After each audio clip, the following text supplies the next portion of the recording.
I'm supposed to walk you through the job as a new security guard. From your resume, I can tell that you're already a well-experienced guard. But, it's protocol, so I have to walk you through the basics anyway. So, let's get started. We have security cameras all around the restaurant, and if you bring up the camera panel, you'll be able to view the feed from each camera by pressing the camera buttons underneath it. Now, our lights are always off during the night, obviously because it'd be a waste of power to leave them on all night. So to actually see something on the cameras, you can activate the camera system's night vision. You activate night vision by clicking on the button of whatever camera you're currently viewing. So for example, say you want to see what's on camera 1. Bring up the camera panel, you click on the button that says Cam 01, and then to use night vision, you click on Cam 01 again. Once night vision is activated, you can click on any of the other cameras and view them with night vision as well. And you turn it off the same way you turn it on. Now, night vision takes more power than regular vision, so make sure you use it sparingly. Your first priority as a security guard here is to keep an eye on the animatronics. Those are really expensive machines, and we do not want them stolen. And you keep an eye on them through the cameras. We have quite a few animatronics here at Candy's. There's of course the cats Candy and Cindy, there's Chester the chimpanzee, there's the penguins, just lots I tell you. So, you also have 3 security doors in your office, each of which can be closed by pressing the door button by each door. These are here in case you're in some sort of danger, but personally I just use them to shut myself off from the world when I need a break. But don't let me be your role model on that one. You need to remember that closing these doors takes power, and the longer they're closed, the more power they drain. Now, I know that sounds kinda backwards, but you have to trust me on that one. I think it's something about the doors having an automatic fail-safe feature in case the power gets cut off, so they open up if there's no more power. All I know for sure is that they do use more and more power the longer they're closed, so you don't want to keep them closed for too long at a time. Now, the reason I keep mentioning the power is because the restaurant uses a backup power generator at night, which only has a certain amount of juice in it. So anything from viewing the cameras to using the security doors takes power. You can see how much power you have left on the computer on the desk in front of you. Try not to run out of power. If you do though, you won't be stuck in the office since the doors will always open up anyway. Oh, and one last thing. The animatronics aren't completely turned off at night, so they might start walking around a bit. But just be careful not to let any of them into the office, because we have stuff in there we don't want damaged or anything. Though, don't bother with the ticket booth door, they won't attempt to get in through there. That should be all. You'll hear from me again on your next shift. Have a good night.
put up a note today to gather some intel on the animatronics from the other employees. Just to get a list of the issues we've had with them. They've written down some stuff here for you. So let's see. Alright, so obviously the animatronics walk around at night. You know that by now. They try to get to places they shouldn't be. Yep. They act weird after dark. Yep. They don't like adults. I mean, I suppose. They always seem nice around children. Around us employees, they just kinda stare at you. I always thought they just had to be coded to interact with anyone other than children. But some of the other employees have felt threatened by them now and then. But I know that some of them are also superstitious morons. So who knows if they just became scared when the animatronic looked at them in the eyes or something. Anyway, one last thing on the list here. The last penguin interferes with the system. There's a sentence I never thought I'd say. We have these penguin animatronics as waiters. They take people's orders and whatnot. We used to have 3 of them, but 2 of them broke down and haven't been fixed yet. I think they're referring to the 3rd penguin that still works, or, well, apparently it doesn't quite work. So yeah, definitely don't let him into the office. His presence alone could probably destroy our systems. Well, that'll be it for now. I'll be sure to leave another message for your next shift.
Still here, I see.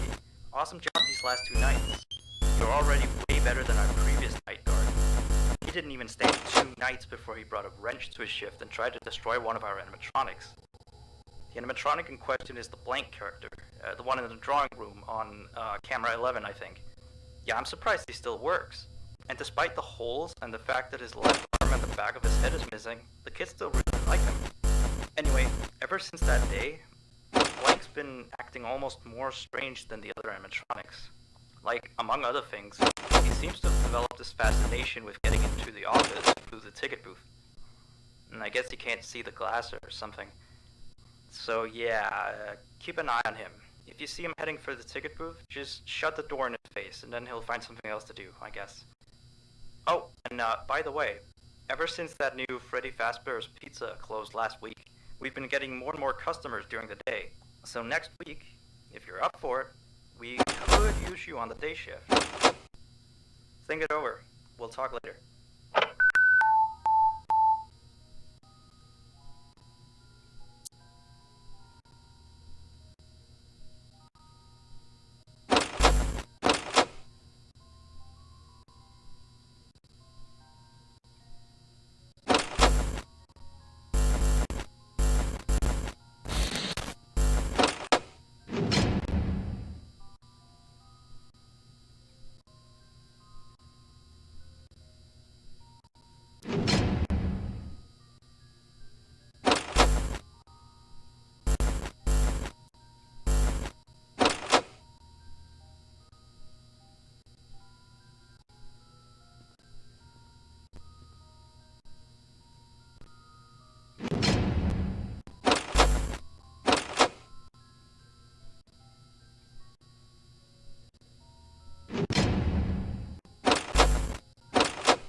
So real quick, we had an old animatronic version of Candy, but before we got these new shiny ones. Anyway, he was supposed to be out of commission ever since he was involved in this incident with a customer. An adult customer, luckily. Not a child. Not that the children aren't safe here, that's not what I... Anyway, our technician has tried to fix him up for some time, and he wants me to warn you that old Candy might start walking around as well. He should be in parts and service, that's camera 10, I believe. Keep a real good eye on him, he's quite big, so just be careful around him. That's all, keep up on the good work. Oh, and I heard you took the day shift offer. Nice.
have 2 new messages.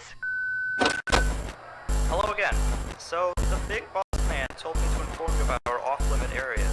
I know that sounds kind of silly since you're supposed to be guarding the place, but the manager's adamant that we don't go where we're not supposed to be.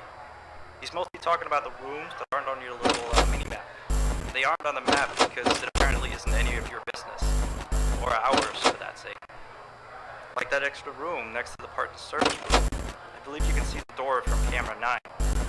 Ah, yes, thank you. Here, keep the change. Excuse the sound of my delicious latte. Anyway, the manager says it's just a storage room, but I've of course heard many stories from my superstitious colleagues. So it's either an extra kitchen, a staircase to a secret underground tunnel, or it's where he puts his bowling equipment because he doesn't want his wife to know he's still bowling. Of course, I don't believe it's anything special, to be honest. I overheard him talking about the room once. He mentioned something about some old, unused stuff. Maybe he's hiding a smile in there.